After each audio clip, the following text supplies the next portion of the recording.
Huwag kang magalit sa sarili mo kung nadurog ka ng mga hamon sa buhay. Makakabawi ka rin. Huwag mong sisihin ang sarili mo kung hiniwalayan ka ng taong mahal mo. Maghihilom rin ang sugat sa puso mo.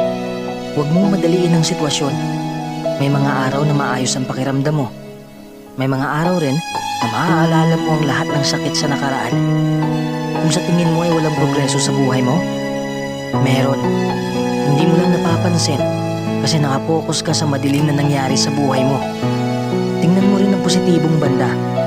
Pasalamatan mo ang magagandang nangyari sa buhay mo upang hindi ka malunod sa negatibong side ng buhay. Lilipas din ang lahat ng ito. Araw-araw, subukan mong mag-focus sa magagandang pangyayari. Kung napapagod ka, magpahinga ka lang muna. Alagaan mo ang iyong pangangatawan. Huwag mong pagurin ang sarili mo. Dahan-dahan ka lang.